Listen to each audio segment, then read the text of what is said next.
अस्सलाम वालेकुम दोस्तों, welcome back to our YouTube channel. दोस्तों, ये सवाल बहुत से लोगों के दिमागों में आता होगा कि अफ्रीका के लोगों के रंग इतने डार्क जबकि एशिया के लोगों के रंग गंदमी और यूरोप के लोगों के रंग इतने सफ़ेद क्यों होते हैं। तो बहुत से लोग हमें माहौल की मिसाल देते हैं, लेकिन माहौल कैसे हमें इस तरह इम्पैक्ट करता है कि हर इंसान मुख्तलिफ नज़र आता है। All people know that this channel is only made to help the needy people.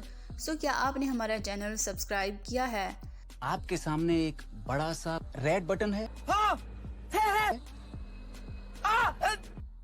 तो इस चैनल को सब्सक्राइब करें और बेल आइकन भी दबा दें ताकि हर आने वाली नई वीडियो सबसे पहले आप तक पहुंच सके। अगर हम आपको ह्यूमन हिस्ट्री में लेकर चलें तो साइंस का ये ख्याल है कि इंसानों की शुरुआत अफ्रीका से हुई और फिर आहिस्ता आहिस्ता इंसान अफ्रीका से बाहर निकला। लेकिन जैसा कि हम जानते हैं कि अफ्रीका के लोगों का रंग तो काले होते हैं, तो फिर ऐसा क्या माहौलियाती चेंज आया कि इंसान की रंगत में बदलाव आना शुरू हो गया। अगर हम इस तस्वीर को देखें तो ज़मीन के सेंटर में एक इक्वेटर है और जैसे जैसे हम इक्वेटर से दूर जाते हैं तो ट्रॉपिकल जोन आते हैं और आखिर पर हमारे पास पोलर जोन होते हैं। अब इक्वेटर वो जगह है जहाँ पर सबसे ज़्यादा सूरज से निकलने वाली यूवी लाइट ज़मीन से स्ट्राइक कर रही होती है।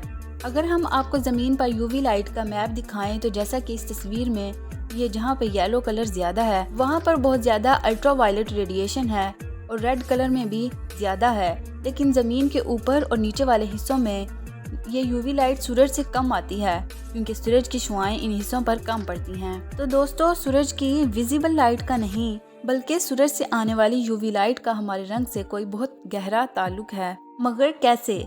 यूवी लाइट हमारे रंग को ऐसे बदलती है कि ये नस्ल दर नस्ल ऐसे ही चलता जाता है।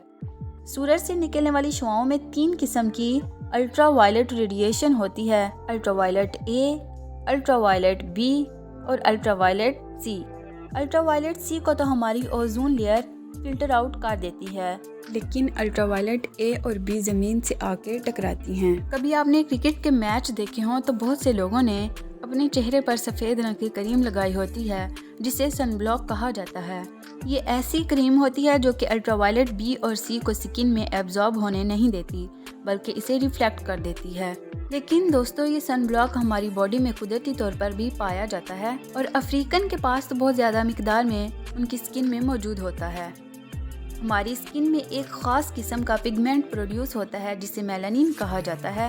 ये पिगमेंट हमारी बॉडी को, हमारे बालों को रंग देता है और इस मेलानिन पिगमेंट को मेलानोसाइट्स सेल्स प्रोड्यूस करते हैं। अब मेलानोसाइट्स जो कि मेलानिन पिगमेंट को प्रोड्यूस करते हैं यूवी लाइट से ज़्यादा एक्टिवेट हो जाते हैं। मतलब कि जितनी ज़्यादा अल्ट्रावायलेट रेडिएशंस हमारी स्किन के साथ आके टकराएंगी उतनी ही ज़्यादा मिकदार में मेलानोसाइट सेल्स मेलानिन पिगमेंट को तेज़ी से प्रोड्यूस करेंगे और जितना ज़्यादा ये मेलानिन पिगमेंट प्रोड्यूस होगा उतना ज़्यादा हमारी स्किन का कलर बदलता जाएगा।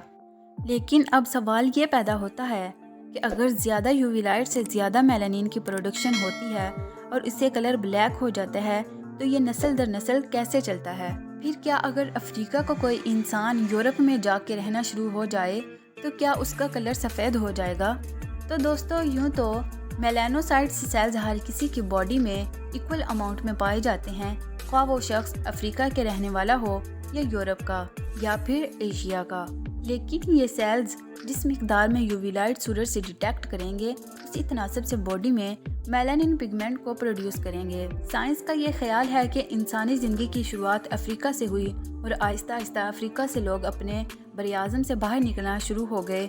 ये काम तकरीबन आज से 1 लाख साल पहले हुआ। अफ्रीका के लोग जब यूरोप और एशिया में दाखिल हुए तो क्योंकि यहाँ पर यूवी लाइट कम थी और उनके अंदर ये पिगमेंट भी कम प्रोड्यूस होने लगा और जब कई सालों तक ये ऐसी माहौल में रहे तो बॉडी ने अपनी रंगत को बदल लिया क्योंकि अब मेलानिन जो कि यूवी लाइट को स्किन में एब्जॉर्ब करने से रोकता है कम प्रोड्यूस होगा, जिसका नुकसान ये भी है कि मेलानिन विटामिन डी को चूँकि प्रोसेस करता है, जब ये कम प्रोड्यूस होगा तो विटामिन डी को भी ज़रूरत के मुताबिक प्रोसेस नहीं कर पाएगा। गंदमी रंग में मेलानिन चूँकि ज़्यादा प्रोड्यूस होता है तो विटामिन डी भी ज़्यादा प्रोसेस होगा। गोरों में अब 6 गुना मेलानिन कम प्रोड्यूस हो रहा होता है, लेकिन फिर भी वो विटामिन डी इतना ही बनाते हैं जितना कि अफ्रीकन बना रहे होते हैं।